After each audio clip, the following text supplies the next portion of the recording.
Welcome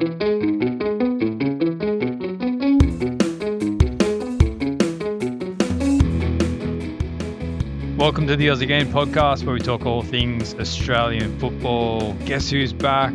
Back again. Harry's back. Tell a friend. But is he on the plane to the World Cup? That is the big question. Elsewhere overseas, Touré scores a rocker in the championship. Matt Ryan has some hope. Several others are in big relegation scraps, and some unlikely goal scorers in the MLS. Back home, the A-League men's regular season comes to an end with some classic games, amazing goals, and some heated exchanges. We'll dissect it all ahead of some massive finals games next weekend. The A-League women's finals kicked off with some comprehensive wins, setting up some huge semi-finals next weekend. All that and more coming up. And we'll finish with our team of the week. Mopper, we've just witnessed some absolute classic drama in the A-League men's competition to finalise the end of the regular season. How good is it, mate? So much going on. Well, your singing was better than the referee's quote right at the end there, where it said, "Come on, boys, settle down. We don't want to ruin it for next week." Well, 30 seconds later, proved that theory wrong, didn't it? As Adelaide swap positions. Last year, Melbourne City finished second. This year, it was Adelaide. And last year, Adelaide finished sixth. And this year, it's Melbourne City. So they've totally swapped around their seasons. Oh, what a finish. It was extraordinary. And great news for Adelaide United fans with Jovanovic scoring a double. Craig Goodwin, what a massive difference he made. We'll break that down later tonight. And the red card that it could prove extremely costly. Lucky it's they'll get a two-legged tie too, because that can be consequential. And there's been some massive news this week, and for the A-League and the APL, and obviously Football Australia, very consequential news that Australia will pick up that third Asia spot. And as we move towards the coefficient points to further spots further on down the track, it is huge for Australian football that we pick up the financial reward of a third potential spot in a qualifying spot. But if they don't make that qualification, they still fall into ACL 2. So that will definitely help our coefficient points moving forward as well, with three teams battling it out next year. So you're 100% right on Harry Souttar. He is back, my friend. And how can you not take him to the World Cup? With moments like that, I'm not sure what he was doing forward in that position. I did ask that question as we watched the build-up again and again and again. But, wow, if a person like Harry Souttar can do that over two defenders and just pop it home, well, why wouldn't you take him to America? You got nothing to lose with a 26-man squad. So, as you said, plenty more to break down for all Australian players at home and abroad. Let's get straight into it, mates, with some big news. Yeah, absolutely. As you said, Harry Souttar played his first game in over 12 months, back for Leicester, who we know, of course, are relegated to League One. So this is probably a bit of a free hit for Harry, getting in there, playing a full 90 minutes, which, we can be shocked about on the back of a long-term injury, but he's done it before when he came back from his ACL as well. But yeah, turned out not just a goal. And mate, all our central defenders, we think we're strikers in our mind anyway. So no wonder he was just hanging up there ready for the goal. But yeah, look, outstanding performance, very commanding in the central defence for Leicester. Saw plenty of Leicester fans saying that, geez, if we had this guy all season, we wouldn't be in the predicament that we find ourselves in. And definitely, look, I think we've said this kind of offline that he probably needs to go to the World Cup, and even if it's not as a starter, and plenty of people would have him in their starting lineup, but I think as an option there to come on at the end of the games and the last 10, 15 minutes, just shore things up, head things away, secure 3 points or potentially lock in a draw. I think you just have to take him. He's one of our best players, and he's just shown in his first game back, and no doubt he will play in Leicester's last game of the season as well. Why not? Provided he comes through this game unscathed, he'll play that one as well. And it's a good showcase for Tony Popovich to see what this guy can do. Yeah, I think, what amazes me is just the significance of that game. So Leicester, midweek, gone. gone to League One. So mentally, they would have been absolutely smashed. We've seen Harry Souttar on the bench those last couple of games too, wasn't used. But then they not only are relegated, they play Millwall, who is fighting for promotion to the Premier League, the biggest prize of all. And you would think mentally Millwall would just be like, we're going to crunch them. And then in comes Harry Souttar for his first appearance in 12 months. Not only scores, but they nearly kept a clean sheet right until the end. Millwall just broke them down right at the end. For that, I just find it extraordinary, remarkable performance of absolute character. And it must have been some really good leadership, I reckon, Harry, within the group, because that group would have been absolutely damaged from that midweek relegation. So I find the result absolutely extraordinary, and just goes to prove in football anything can happen, even with a side that's gone. We see it time and time again. It's football surprises, doesn't it? And what a damage that does to, you know, Millwall's promotion. And, it's not good for one Aussie, Masaluongo, who was playing very regularly with Millwall at the start of the season. His side's still in with a shot, no doubt, of second and the playoff. They'll all break down at the end of next week. So I just thought that significance with all that's happened, I just found it extraordinary, above and beyond for Harry Souttar. I just think his leadership alone is just a must take. Yeah, absolutely, mate. And look at the the stats. His headed clearances like 12 for the game. He's got 2 blocks in there as well, and I think that's him, right? Like that's where you can really rely on Harry Souttar to come in and do a job for you. And just, if there's balls being pumped into the box, there's not much that's going to get past him in the air. And he's such a threat on set pieces in an attacking sense as well, whether it's a corner or a free kick. And if he does go into this Socceroos team, if he does start, which would be a huge call for Tony Popovic to put him into the starting lineup, but if he plays in that middle with Sicardi on one side and Burgess on the other, that's a really solid back three that you've got there. And then I suppose you're reliant so much on that ability of him to be able to organise that defence. And look, he's only 27, and I wonder in a funny way if these 2 big injuries that he's had might prolong his career a bit, and might just, we know the rigors of the championship season in, season out, and how demanding it is on players. But I wonder, in a funny way, if just having these rest periods is going to prolong his career, and probably defenders can go on for a little bit longer. So he's probably still got a couple of World Cups in him after this one, even at the age of 27. Yeah, I think it's important to note too. I validate your points that his market value would have improved significantly after that performance. We've seen him come back. We've seen him do a job in Scotland. We've seen him do a job in the Championship. We've seen a little bit of him in the Premier League, but that would have validated someone definitely going after him. They will be definitely after a central defender like that next year in the Championship at least. Yeah, and I think again with the injuries is and it's not like it's recurring, say, hamstrings or like really soft tissue. It's very quite specific injuries like in an ACL and an Achilles. So I don't think there'd be too much concern. Like it's like you think about Ryan McGree, and there's lots of criticism of him constantly having these kind of soft tissue injuries, and you can see where people are coming from in that respect. But these are quite specific injuries, as I said. So I don't think that would be too much of a concern for clubs coming in. But look, the fact that Leicester are being relegated to League One, and we spoke about this a couple of weeks back, is that he can't play in that league. He's got to go to a higher level, and just being on that platform of the World Cup is going to open up opportunities for him. And whether he's suited to somewhere in that kind of UK, whether that's England or Scotland, or whether he looks further abroad at some other options, he just has to play at a higher level. We can't have him playing down in League One next season. Definitely, mate. And let's talk about the Championship. We've seen, obviously, clarity at the bottom end of the table, but there's a huge amount of stakes on, does anybody want second? And we've got some Aussies battling that out, and playoff spots as well. Some extraordinary events it's going to be in the last week. There are a couple of, obviously, midweek games and tonight games that has to be made up to get to that final stage, and that's due to Southampton's FA Cup appearance last night as well. So let's break down the championships because there was some good news for some Aussies.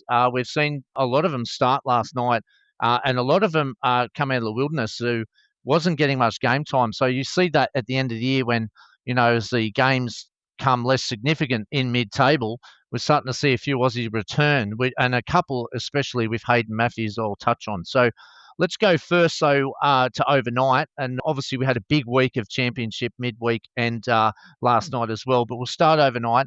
We had all Aussie battle with Norwich and Swansea, both Touré and Burgess both starting here respectively for their sides. Honours were even in this one at 1-1. Mo playing 78 minutes and Cam Burgess obviously getting a full game. We also had touch point on midweek action for Norwich. They won 2-1 against Derby. Magic Mo opened the scoring on this one. He did miss a penalty though, but his side was way too good for Derby, who probably that has cost Derby significantly in their playoff charge, who on the weekend had to come from behind as well to win 3-2 away to QPR.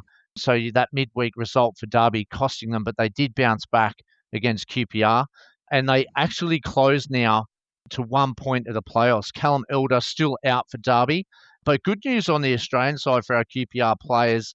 We've seen a rare start for Daniel Benny, and he did play very well in this one. He got 62 minutes and he got an assist in a really good game for Daniel Benny. So we've seen him in spits and spats, but it was good to see him get some more game time, and definitely a rare start for him. Midweek also, QPR go down. They had a midweek game as well. They went down to Cam Burgess' Swansea 2-1. And it was good news for this time on the other half of Keely Adamson. He started and he got a full game at right back. And on the other side, Cam Burgess was also there, Mr. Reliant, full game and a win with Swansea, who climbed to 10th, and they've really had a good finish to the year. Midweek, the Borough. So this is huge for Borough, who's actually had their promotion hopes reignited by Ipswich's failures. And Borough kept their slim push alive. They had a 1-0 win over relegated Wednesday as they scraped home. Had plenty of opportunities, but only scraped home against Wednesday. But good news for Sammy Silvera in this one. He got game time coming off the bench in the 78th minute. McGree, unfortunately, is still injured, and we still wait for a further update with McGree as week by week. Middlesbrough then hosted Watford, who have been on a massive slide in the last 10, and they took the early lead 2-0 at half-time. McGree still out. Silvera was a late sub also in this one. Irukunda, though, was put back to the bench, but did come on in the 63rd minute, but Borough were cruising still at 3-1, and Borough walked all over him in the end, 5-1 winners. And Watford haven't won in 7 games, and they were just outside the playoffs chasing, but no wins in 7 games has cost them dearly, and they've slid all the way down to the bottom half of the table, which is extraordinary.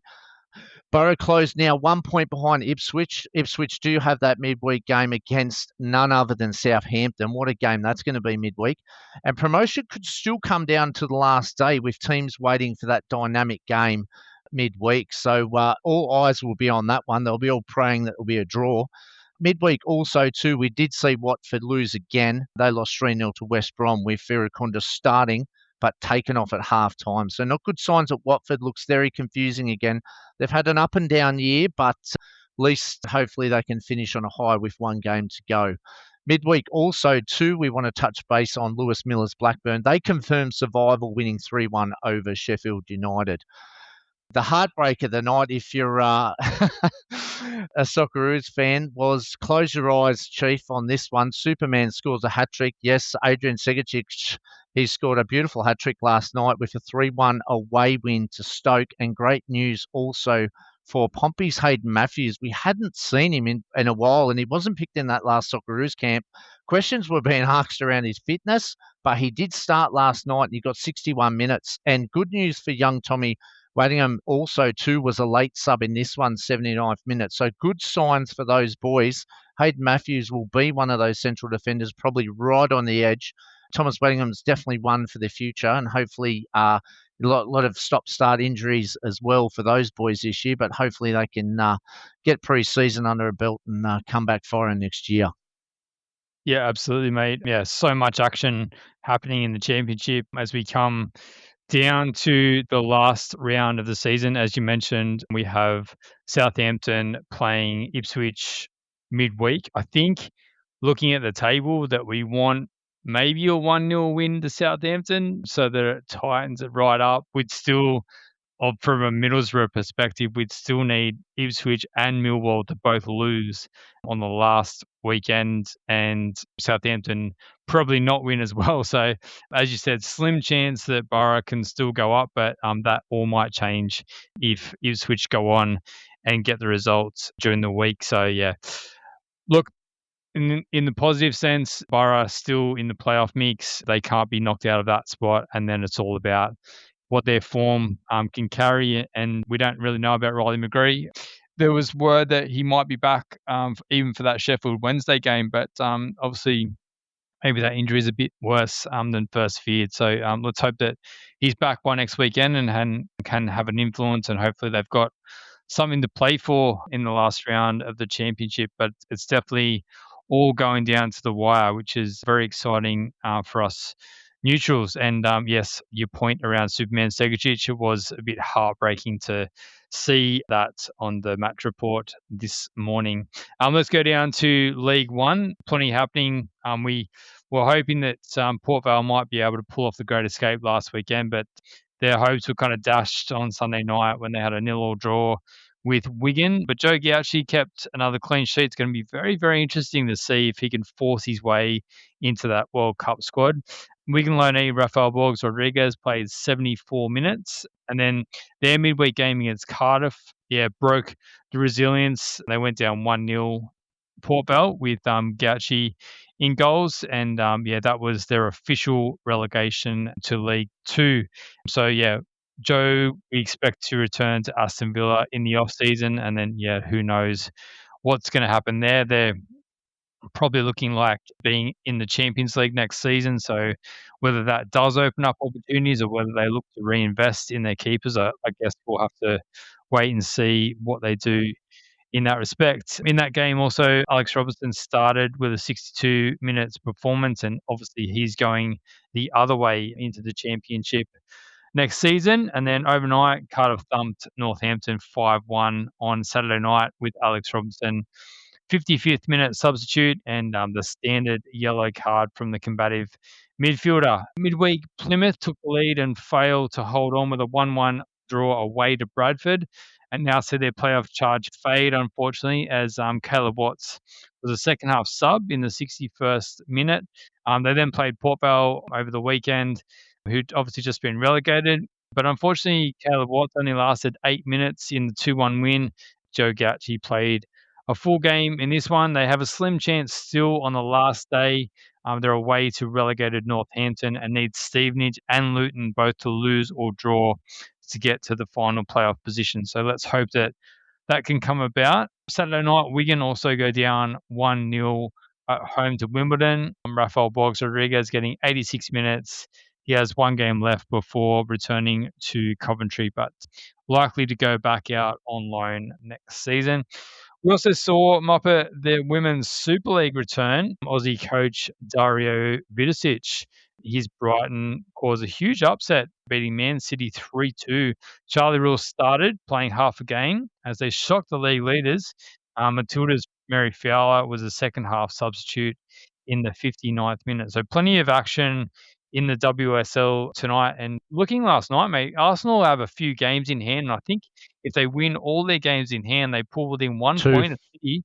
Yeah, so it's going to be very tight there. Arsenal can put a bit of pressure on them.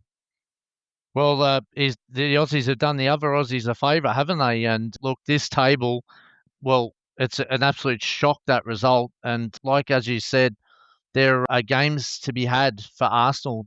But Arsenal obviously got Champions League coming up as well that they'll have to balance. But it's back alive. It's slim, but it's still back alive. So the gap at the moment is obviously 11 points. But like you said, there was 3 games for Arsenal to make up, which obviously gets them to 9 points if they win all 3, and that's 47. So there'll be 2 games.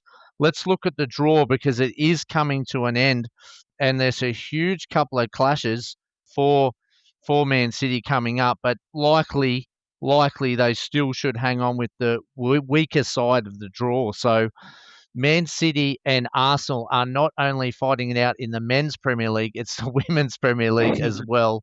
Will they do one each, or will one get both? So it'll be very interesting to see coming up, later on after Arsenal play their Champions League games. Oh, how good, mate. All right, mate. Do you want to take us through some of the rest of Europe? We want to start in Spain.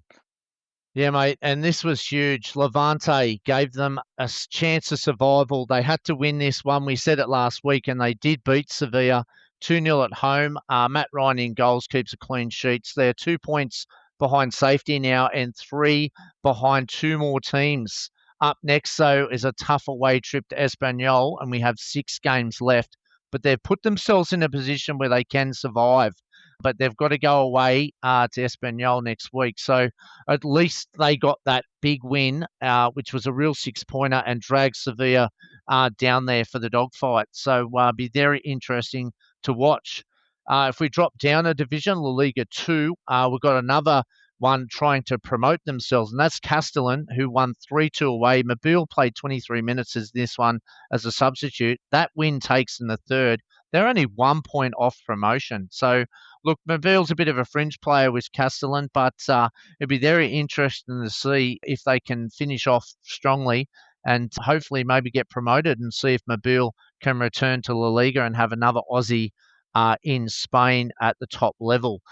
Bundesliga, well, this was the heartbreaking one for me. St. Pauli, they suffered a poor defeat, 2-0 away to last place Heidenheim, and Jackson Irvine, he played a full game, and Connor Metcalf came on as a late 88th minute substitute. They remain 16th. At least they're still in the relegation playoff, but they've missed a massive opportunity losing to this one away to a team that's coming last and pretty much in that relegation battle as well. So very disappointing.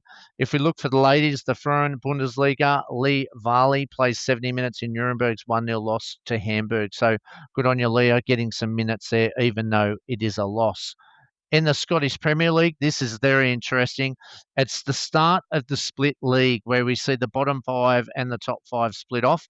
And it kicked off last night with a very unlikely win for Livingston. Extraordinary 2-0 win at St Mirren. And it was a return to the starting lineup for Ryan McGowan, who's been missing from the starting lineup and not even substituted in the last few weeks. But extraordinary return to the starting lineup and got the captaincy, and they got the win 2-0. It was just bizarre. But they couldn't, could they, Chief? Could they? Kilmarnock can be caught. And Kilmarnock obviously is in the relegation playoff spot. But if Kilmarnock lose all 4 games and Livingston, remember they're playing the bottom 5 teams, win all 4, is there a question mark Livingston can do a little miracle? Or does Mopper's calculator just go out the window like Port Vale last week? We're doing another great escape. We're getting our hopes up again, are we? Well, if there's a hope, you never know. But anyway, Livingston with Ryan McGowan has a slim chance, and they'll have to play Kilmarnock. So you just never know with Livingston. They're a very unpredictable team, but they did show some fights, and they did stop Hearts 2-2 draw on pretty much the second last week. So you just never know. All right, mate. Well, this boy just continues to rise. Netherlands warming up for the World Cup boots. Geordie Boss, wasn't he? He scores and plays 63 minutes as final to record a 3-1 win. It was a beautiful goal just outside the box of his right foot into the corner. Thank you very much. That keeps them second. Who's got a weak foot? Seriously. Mate, there's no weak toes. There's 10 good ones, mate, let me tell you. On the other end of the table, though, Maxi Ballard's Knack Breda, they go down to a tough 2-0 loss to Ajax. They were fighting, but Ajax finished them off late in the game. Max Ballard did play 71 minutes as they tried to chase the game late.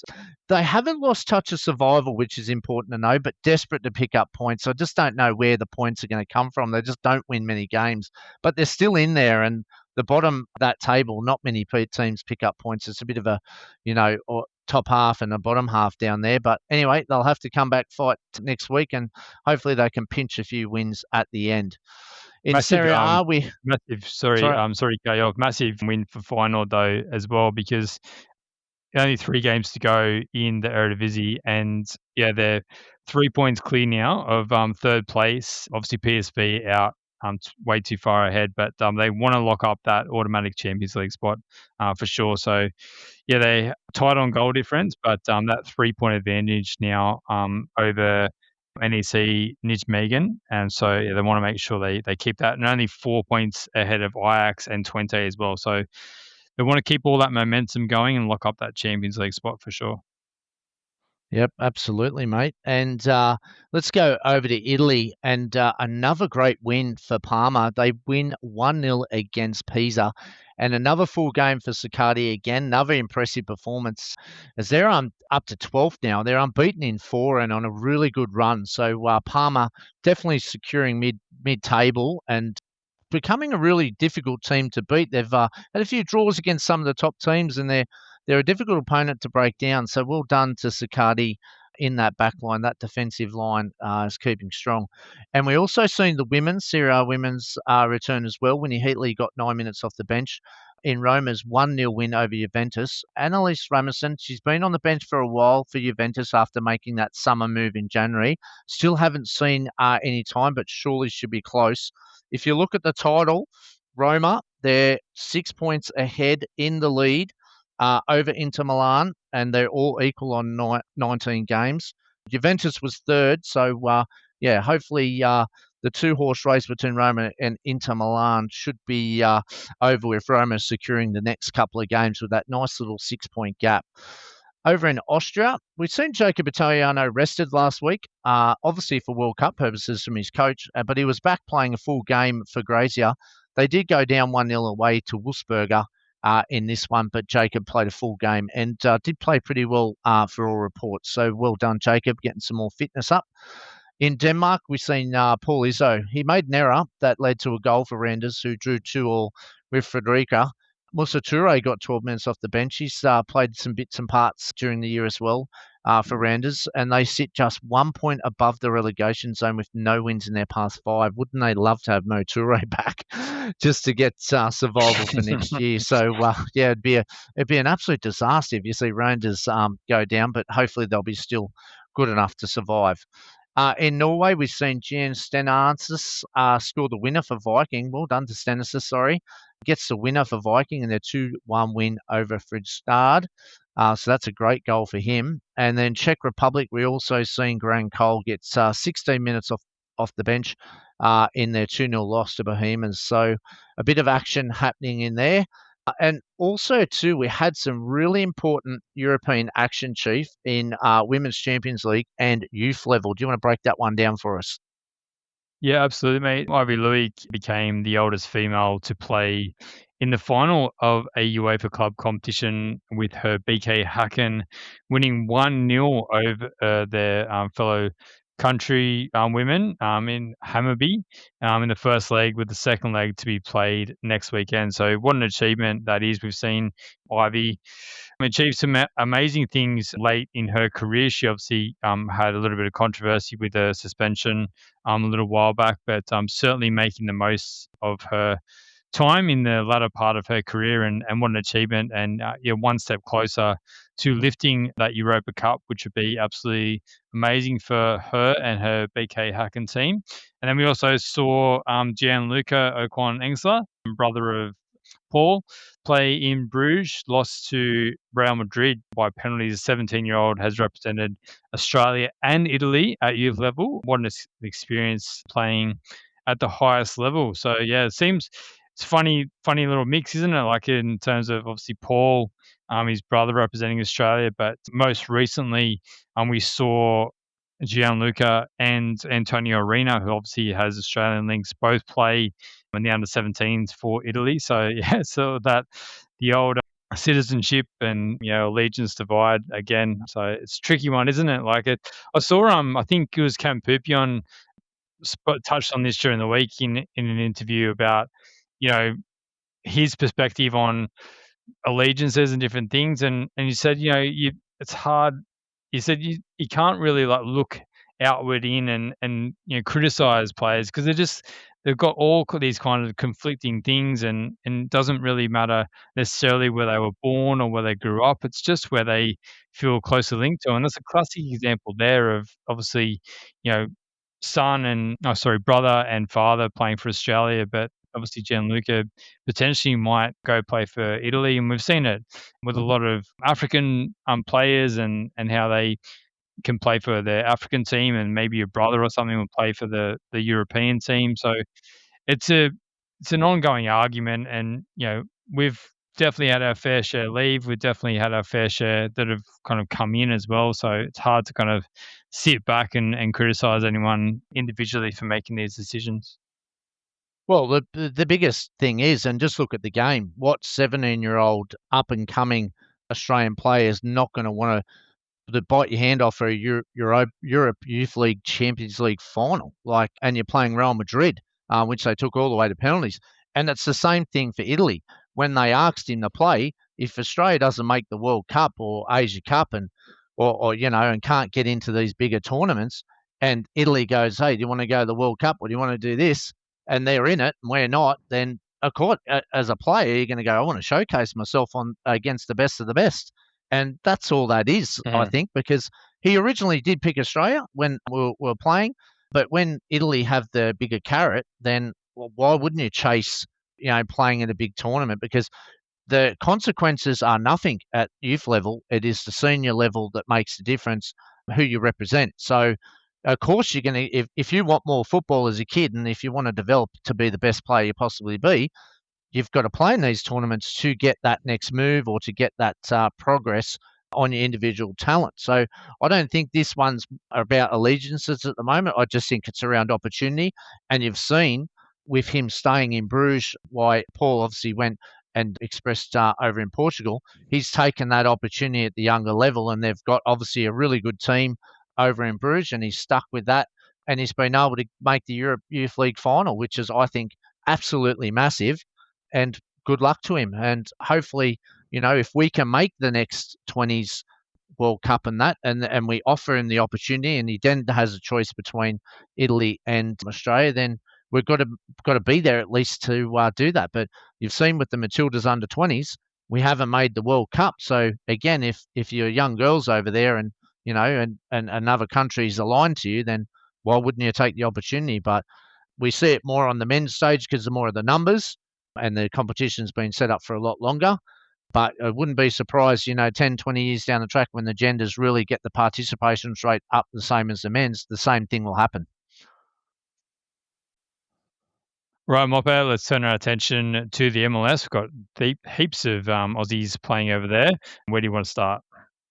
All right, well, let's start with New York. There were a couple of midweek games too, we'll note, in this one, and some games this morning. So New York City was first off the bat. They drew 4-4 with Cincinnati, with the Aussie boys Truan and O'Neill anchoring the midfield in the middle of the week, which I thought was really strong.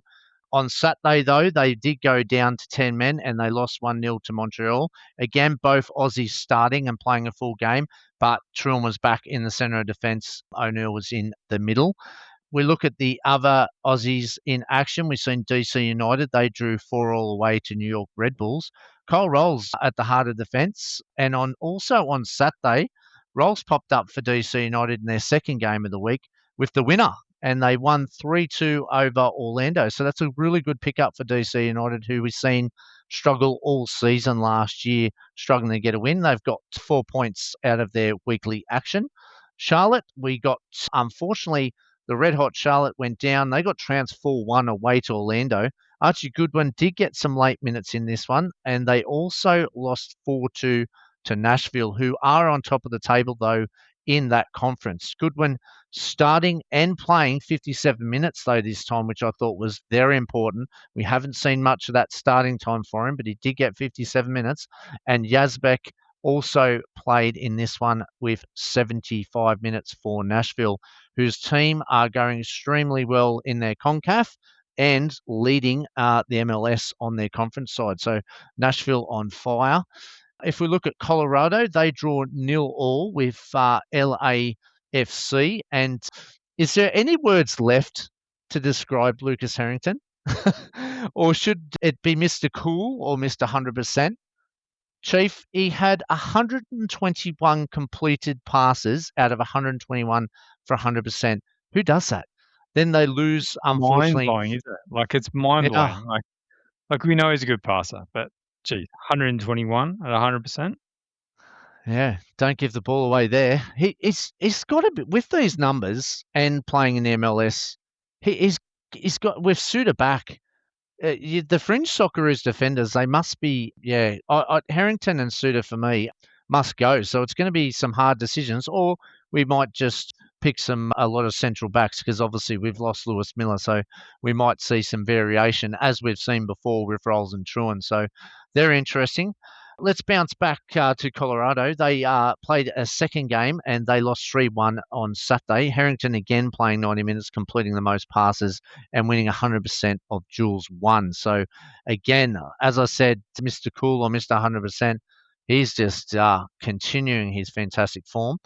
Alex Bonateg, this is a good story. He moved obviously over from Western Sydney in the January transfer window to start up, and he scores the winner in Portland's 2-1 win over San Diego. He's really found his feet, hasn't he, Chief, in America? And he's got off a great start and showing what we've seen potential over here. Wouldn't be surprised in the next 12, 24 months if he gets a look in as we lead into Asia Cup either, because, again, he's showing some great ability over there as well as what we've seen in Australia. Look at the guys that went from the A-League in January in Harrington, Bonateg, and Truan, and they're all like kind of centre backs, or Truan can obviously flip into the six as well. But they've all just gone straight into these notable teams starting lineups and playing really consistently, which is not an easy thing to do. We've seen how hard it is for players to go over to England and to Europe and make that transition. But these guys are just seamless, just straight into it. And like Harrington plays every single game. Bonateg plays just about every single game. Truan's just about there all the time. So really a credit to these guys for going over there. And I'm just looking at this group of players, and it's amazing how quickly this has shifted. But these guys are going to make up a fairly considerable amount of World Cup squad, aren't they? Like when you look through those names there, you got obviously Truan and you've got O'Neill at New York City. They'll both be there. You've got also Kai Rolls, probably fringe, but good chance that he'll be there. Archie Goodwin, I don't think will be there. Harrington, I think, will be there. Alex Bonateg probably at a stretch, he's kind of in the next window, but then throw in Patrick Yazbek as well. So you're talking about good 6 players of a 6 or 7 maybe of a 26-man squad that are going to be made up of players playing in the MLS, and massive advantage for these guys that are used to the conditions and are used to the kind of travel within America. So I think it's going to be a big advantage for the Socceroos. Yeah, it's a really good point you make, and we're not just talking about the MLS. MLS is getting stronger, isn't it? And we've seen some players over in the past go over and try to break in, but it's even getting stronger and stronger as the years go on and the financial capability gets stronger. But it definitely seems to be a line, and we know how much America likes our young talent at the good bargain price, so they can get some profitability on them as well. But they're recognizing their talent not only for that financial capability, but for their team and what they're outputting out there. So I like your words on that one. 100% behind you on that one. So, all right, mate, let's leave the MLS and let's go over to Asia and what we've seen in the Champions League after we've seen the run of one young Australian. Yeah, Teddy Yengi's Machida Zelvia, they unfortunately go down 1-0 to a 96th minute goal in extra time. They're against 10 men Al Hilal with Yengi playing 89 minutes. Watching some of the highlights back, mate, they were under the pump for a lot of this game. But yeah, a lot of talent in that Al Hilal team, including Ivan Toney and Riyad Mahrez as well. But it all kind of turned, and Yengi was in the thick of it.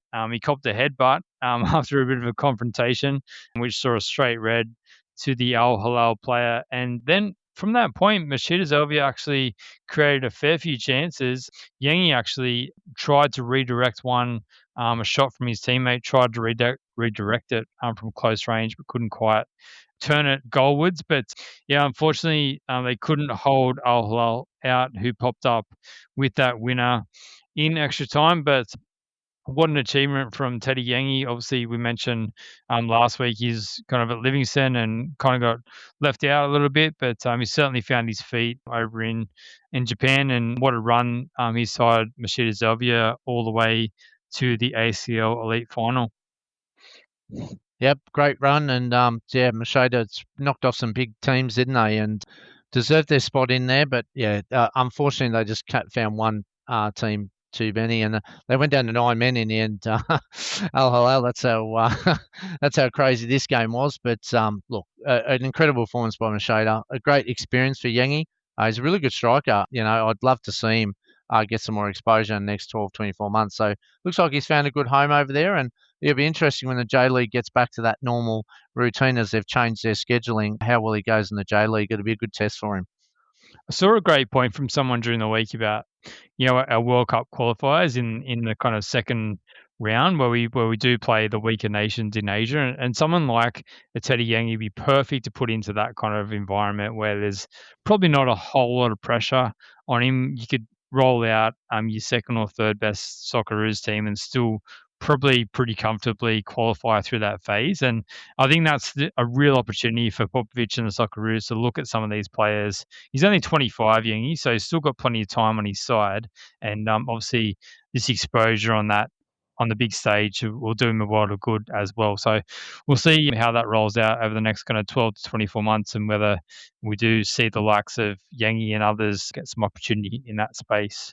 Let's go to China, mate. All looking at the coaches over in China. So Nick Montgomery's Beijing Guan pick up a 1-0 over Shenzhen midweek. On Saturday, they fell 4-2 at home to Tianjin FC. John Aloisi's Chengdu Rongcheng beat Yunnan 2-1, setting the pace. They're flying at the top of the Chinese Super League. And then Saturday, it was the Aloisi derby. As the boys faced off, John, top of the table, Chengdu, cruised to a 4-0 win over Ross's Zhejiang Professional. Saw a nice little moment there post-game with the boys, big smiles on their faces, and what a moment, a pinch yourself moment for those two in terms of where their careers have taken themselves. Earlier in the week, Ross Aloisi's Zhejiang Professional go down 2-0 to Wuhan. I think you said to me earlier today, mate, that's it's probably going to have a bit of a tough season over there, Ross, but hopefully you can get a tune out of that squad.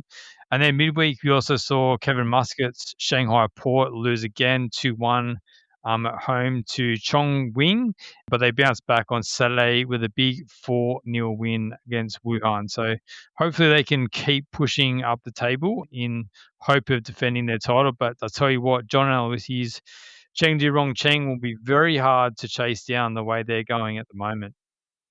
Yeah, they really gave Shanghai Port a real run for their money last year, and it came down to the last week or two in China, and they've seemed to getting stronger and stronger, and less impacted probably by the other two as well with the points deduction. So yeah, look, it could be the absolute next Australian in line for Chinese Super League, even though it's only early days.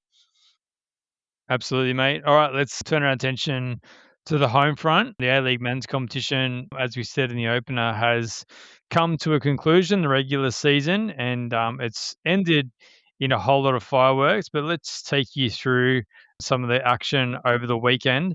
And as you mentioned, Mopper, it was announced by the AFC during the week that Australia will be allocated another indirect spot to the ACL Elite competition, which obviously had huge ramifications on this weekend's games. We knew the Jets had locked up their spot, but all of a sudden there was an extra spot on the line for another A-League club to put their hand up, and plenty of them put their hand up and were chasing this spot in Asia as well. So let's start with the premiers, because the Jets in the F3 derby crushed the Mariners 4-0.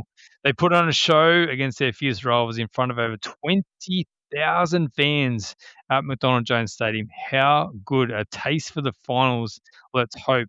Will Dobson got things going after being teed up by Ben Gibson, who started up front, and Dobson smashed the ball in at the near post.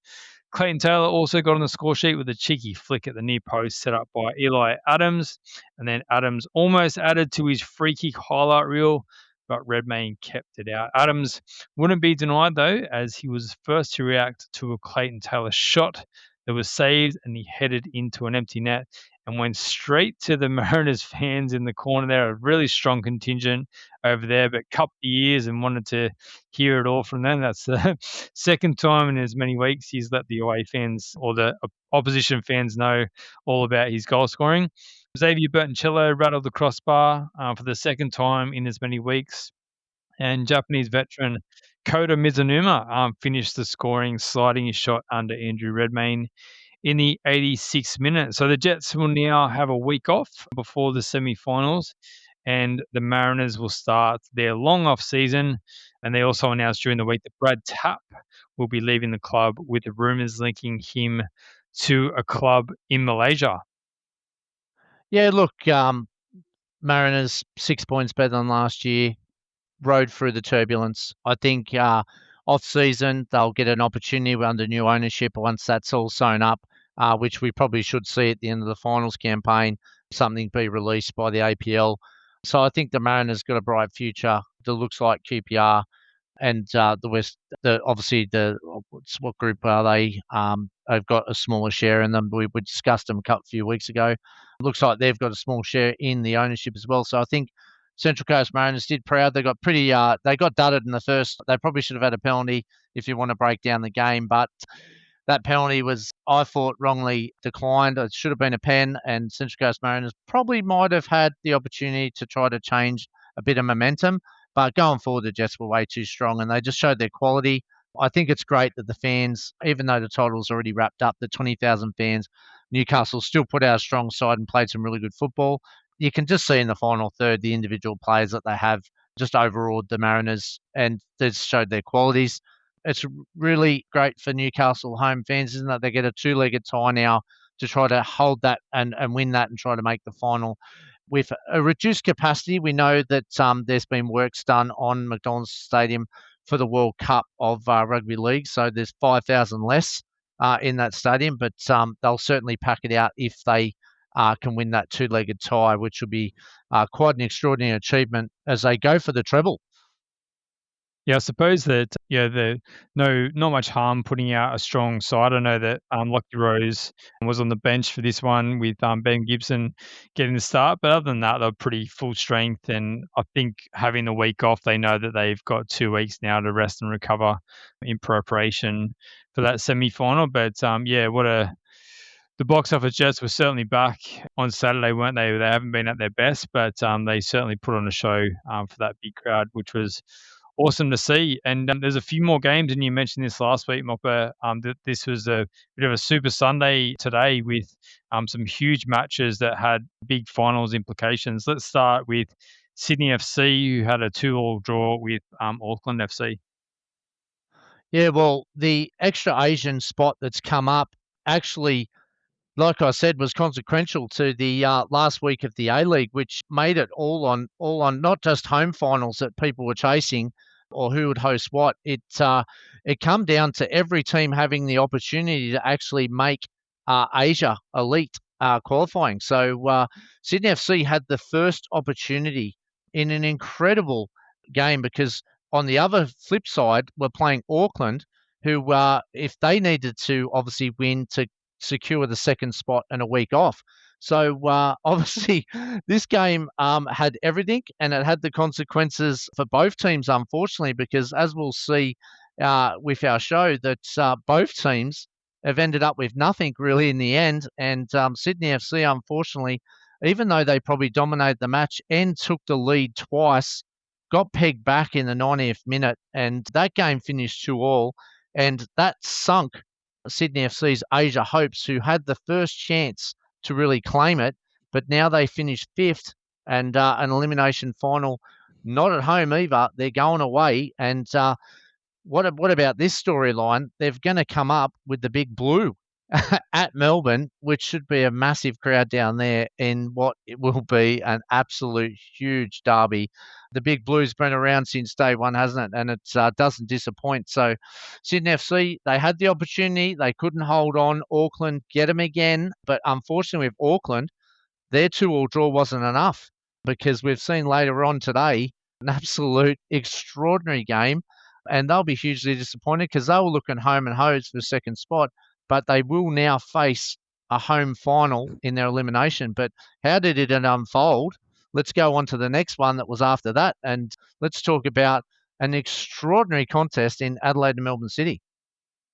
Yeah, so I just want to wrap up Sydney FC and Auckland FC. So Ben Garuccio opened the scoring, putting Sydney FC up 1-0, and then Guillermo Mai picked one back for Auckland FC, and then Alex Popovic put them ahead 2-1 again, and before Guillermo Mai, that man again, equalised for Auckland FC. But as you said, didn't really help either team because Sydney FC needed to lock in that home final and Auckland FC needed to lock up that top 2 spot, but it didn't work out for either of them. Well, it was going to until some last minute drama in the Melbourne City Adelaide United game.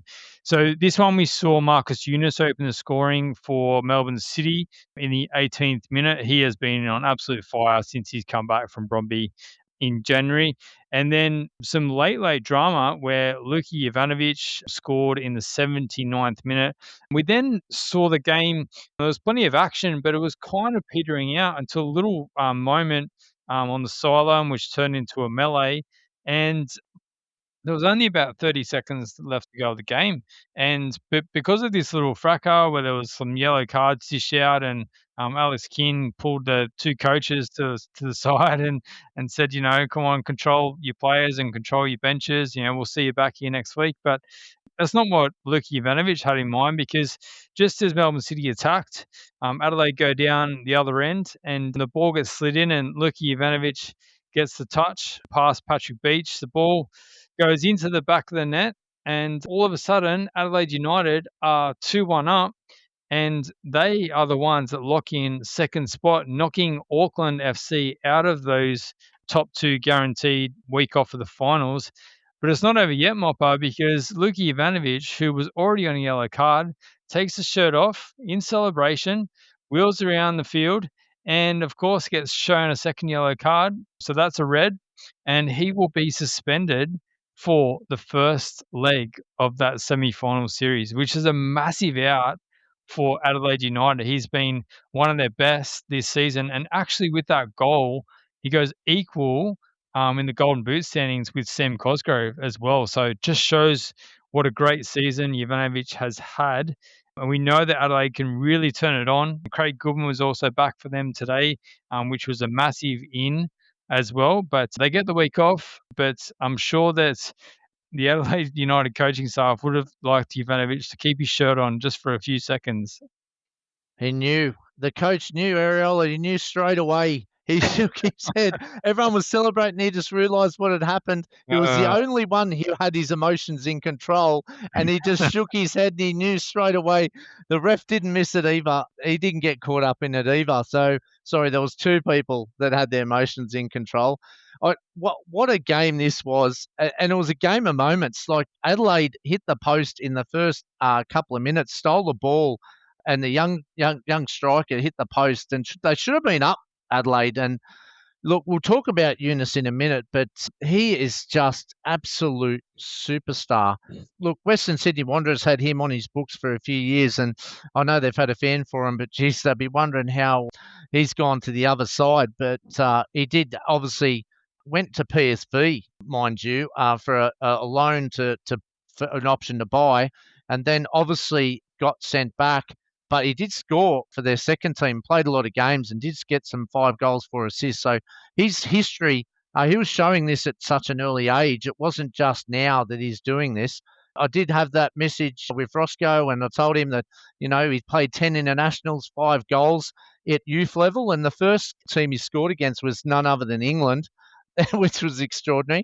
A little bit about more Yunus as well. He did go back to Holland, went to Bromby, who bought him after that loan spell, but he wasn't getting any game time. And Melbourne City, bang, snapped him up, used him for Asia, and what a hit he's been. He was the difference in the first half because Adelaide I thought, created the better opportunities in this game. But as we said, in moments, who else did Adelaide call on? I'm surprised Ivanovic didn't start this game. I don't know why he wasn't started in this game. Maybe I missed something. But I was extraordinary to see him on the bench, especially as you said, now being equal Golden Boot winner. But he just puts on Jovanovic and Goodwin, and what a fire pack. Goodwin made a massive difference, didn't he, coming back from injury? His quality was immense, and when they got that equaliser, the bigger prize was won because they won all. And as I said in moments, they'd qualified for Asia. And they were actually playing for the draw just before the melee because they were just kicking the ball. They weren't going for the win. They weren't worried about the double prize. They were just trying to hold on for Asia.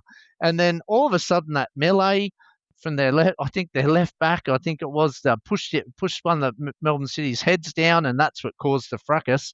And everyone just lost their mind. The benches coming off, Well, everyone was erupting. what about Scotty Jamieson? He wouldn't miss a melee for anything. He was right in the thick of it. I can't believe he didn't get booked. He was the one that didn't get booked, I don't think. And then the most extraordinary moment of the game, I thought, was when the referee come across, called the coaches together and said, come on, boys, we'll be here next week. We don't want any players suspended.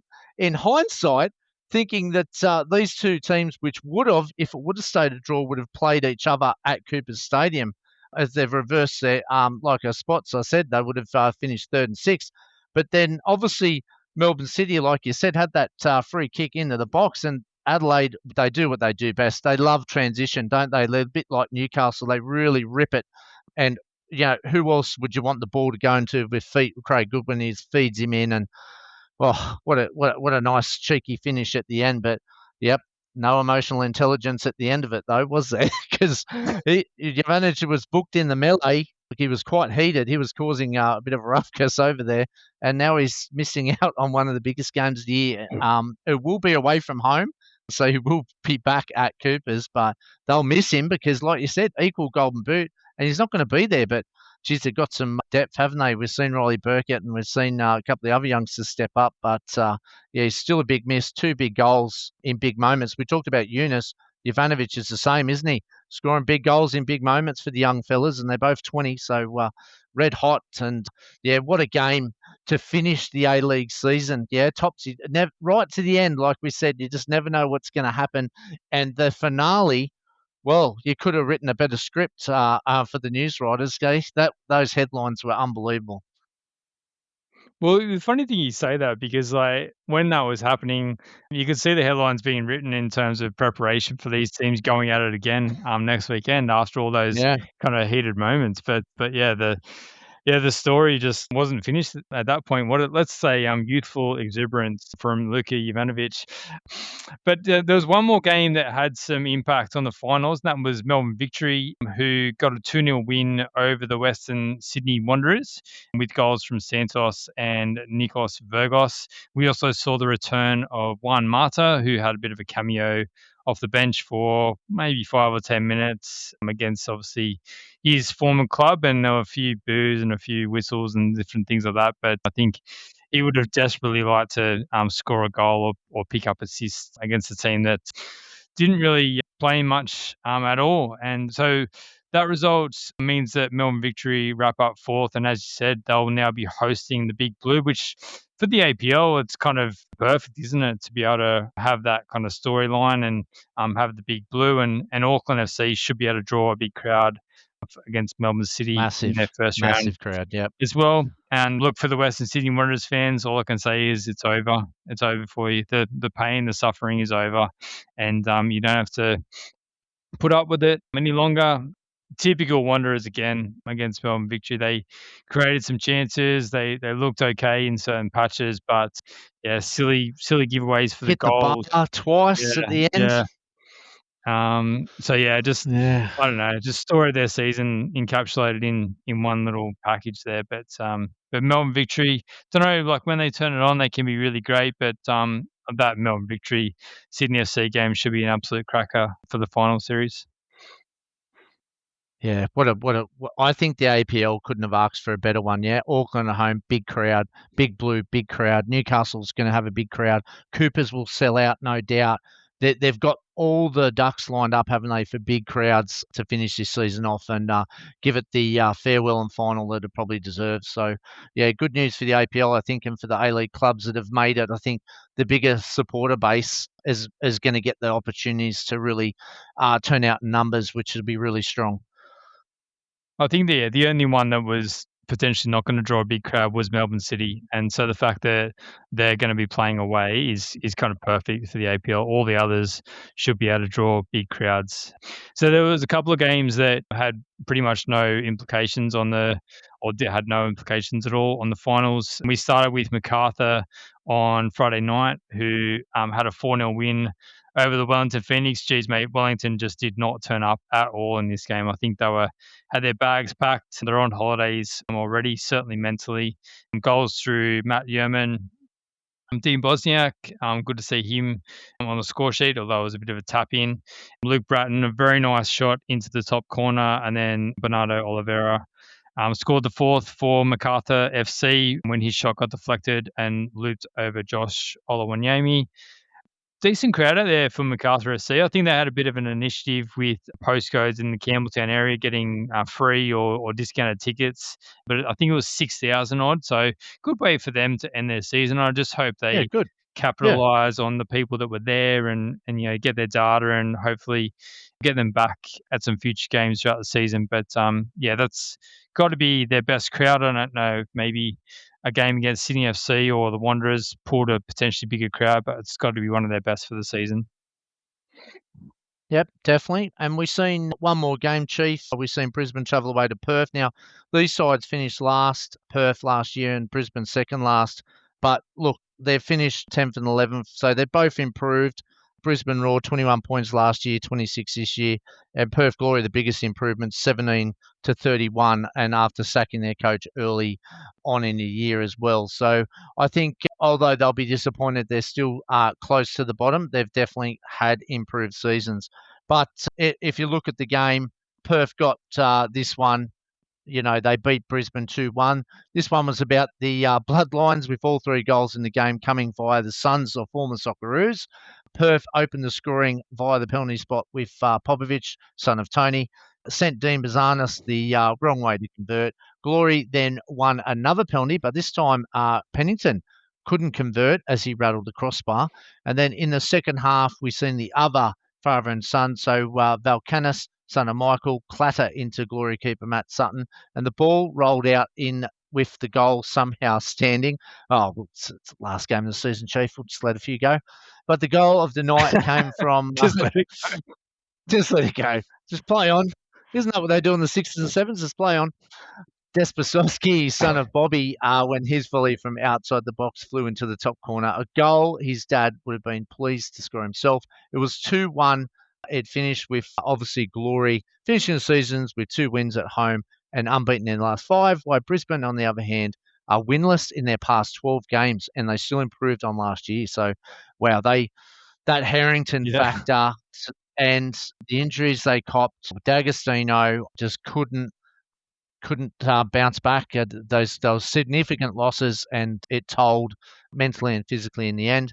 But I think it'll be interesting to see. Hopefully they stick to the process, because I think they are on the way into improving. They're just going to have to do a little bit better recruiting. And Perth, I think, is on the way up, even though ever so slightly. I think they've got the right formula. They just have to now put it in pre-season and give him the opportunity. But we'll wait and see what happens there. But extraordinary too with the A-League too, Chief. With Auckland, in that second spot until recently knocked off. They haven't won in the last 5, mate. They're just draws and losses. Steve Corica would have fallen off the edge of the cliff there after seeing that late Adelaide goal.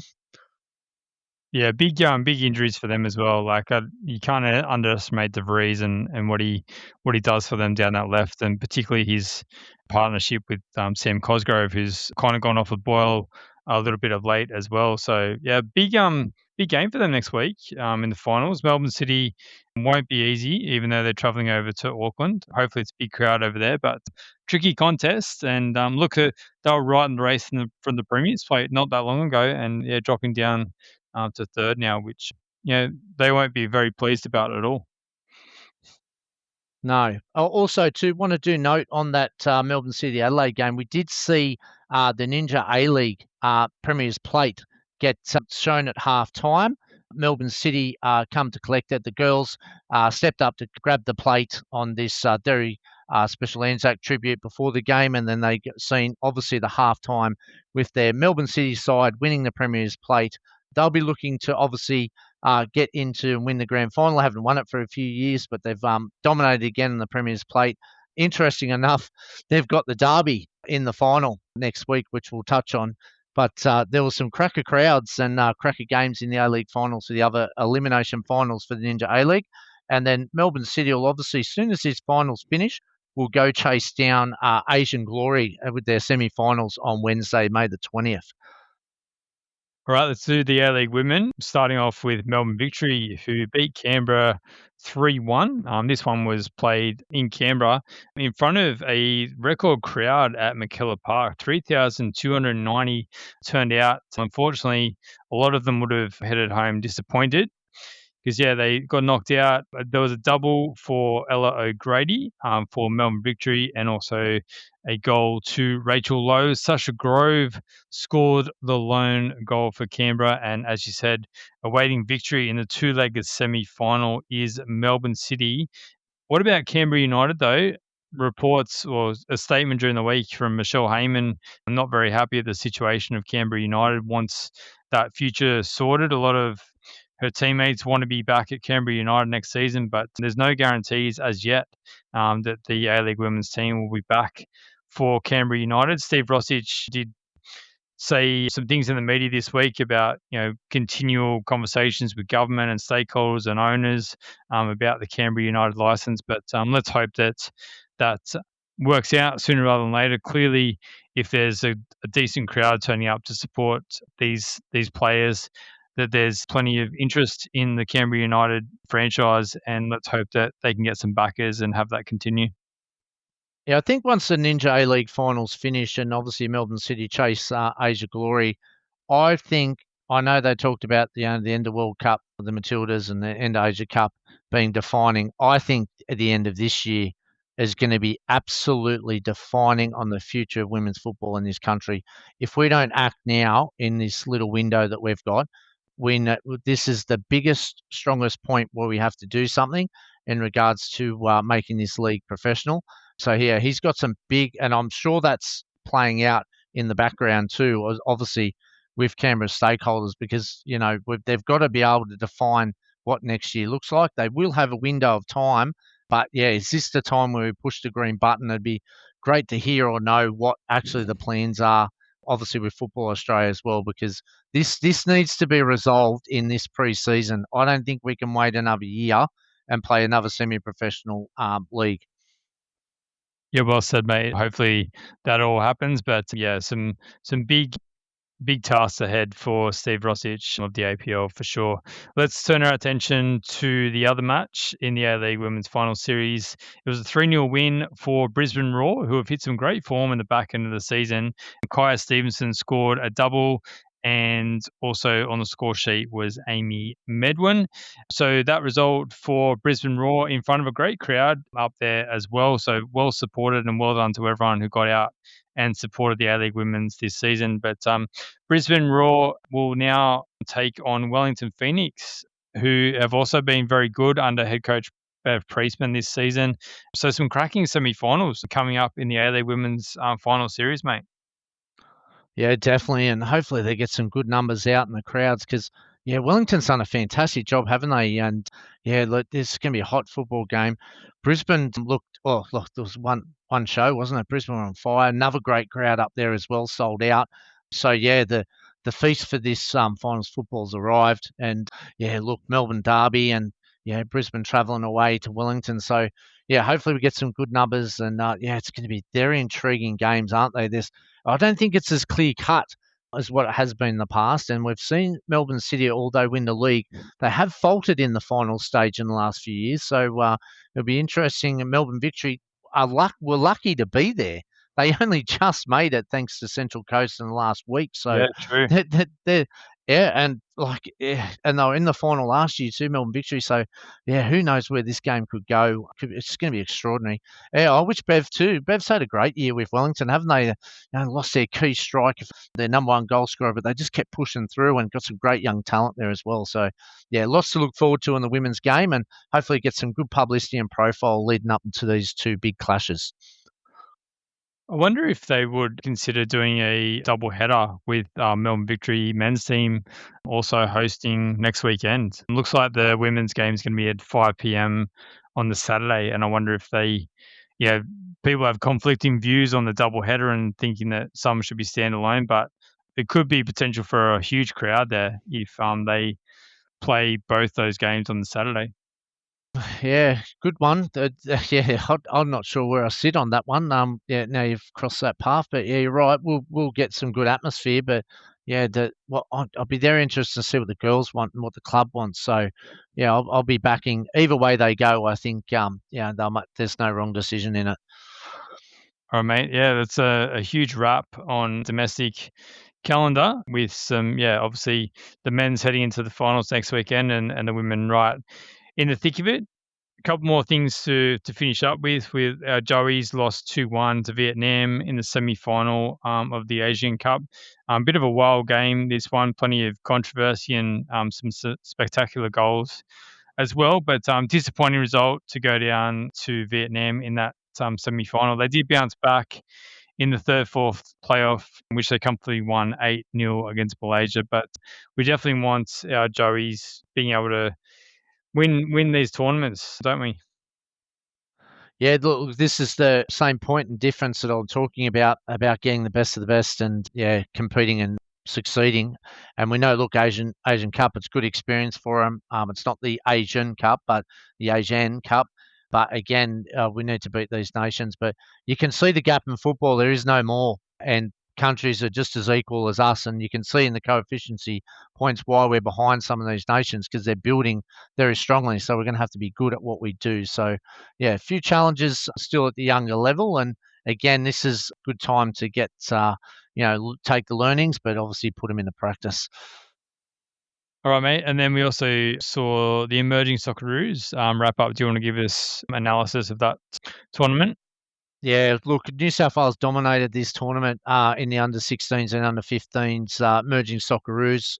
Obviously, we've seen Popovich out there and he watched Honours New South Wales Navy beat Western Australia 2-0, and New South Wales Sky won the 16s, edge Queensland 2-1. So good results for obviously New South Wales. And look, a bit of a shout out, Golden Boot, Lucas Krennick and Nathan Kirby, both from Football Queensland. Josh Sasato, Football South Australia, 7 goals. So that was the 15s. And the 16s, we saw Golden Boot, Zachary Harrison with 8 goals. So also from Queensland. So obviously Queensland didn't make it, but they've got some sharp strikers up there at an emerging age. So well done to all the winners. Obviously 2 of the players of the tournament and MVPs. But yeah, great result for New South Wales, showing some dominance.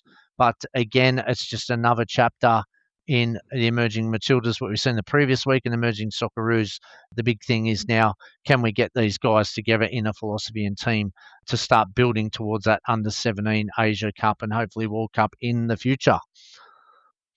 I saw during the week Aussie Scout on X, which is a great account to follow if you don't, for all the up and coming young talent. But he was mentioning a few of those boys in the Queensland groups that they're already connected to Brisbane Roar, and they've got the potential there to have a really strong group going forward. Some players to build around. So that hopefully that comes about for Brisbane Roar fans, and we can see some of these young talents out of that Queensland program burst into the Brisbane Roar and get their opportunities. That would be fantastic to see. All right, mate, let's finish with our team of the week. In the goals, we've got Alex Robinson from the Macarthur Bulls. Very pleased for him to keep a clean sheet in their win over Wellington Phoenix the other night. Since he's come in for Philip Curto, he's had some tough moments, but it's good to see the young keeper get that clean sheet.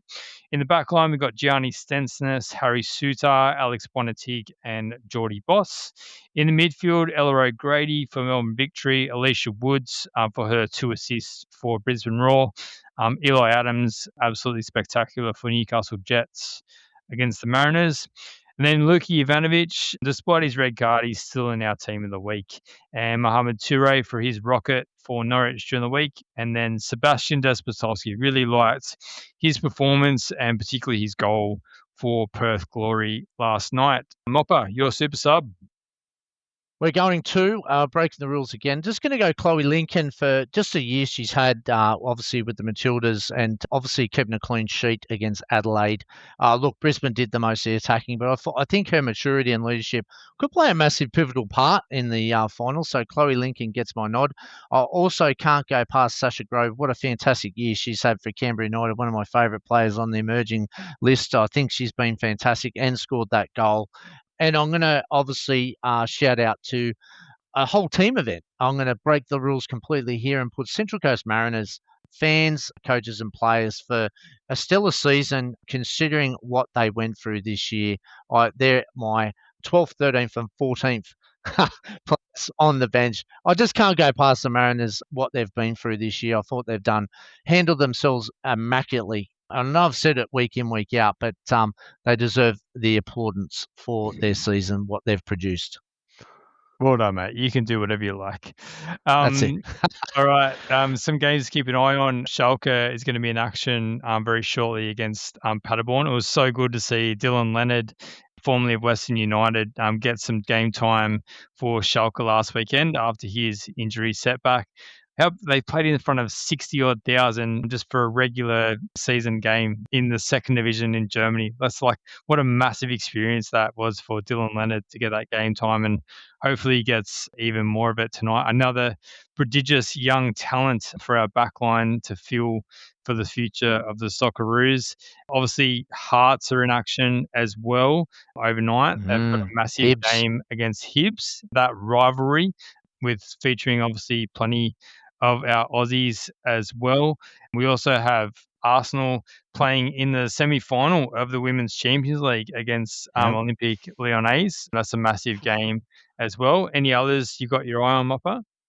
Oh no, just that you've absolutely lined them up for the FA Cup fans. You've obviously got Leeds and Chelsea. Obviously, Chelsea going through a bit of turmoil. No Aussies in action there, but I'm sure a few Aussie fans that support Leeds due to Viduk's and Kuhl's involvement over the past. So yeah, that'll be another exciting game. But yeah, geez, another massive week ahead, isn't it? And if it's anything like I've seen in the Premier League last night, where I thought I'd seen everything of grown professional men fall apart and emotionally for nearly dire situations. It was extraordinary. And then I seen that last 5 minutes tonight just keeps telling me why football is the most unwritten story and fantastic sporting event in the world.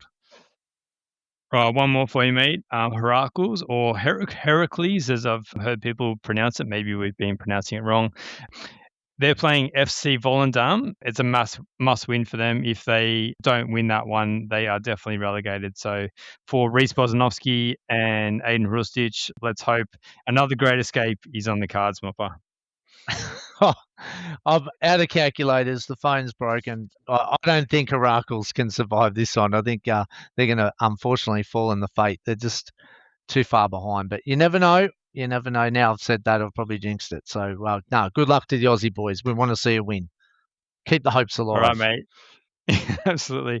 All right. Massive show this week. Thanks, everyone, for listening. Thanks, Mopper. We'll be back again next week to break it all down again. In the meantime, enjoy your football. All the best.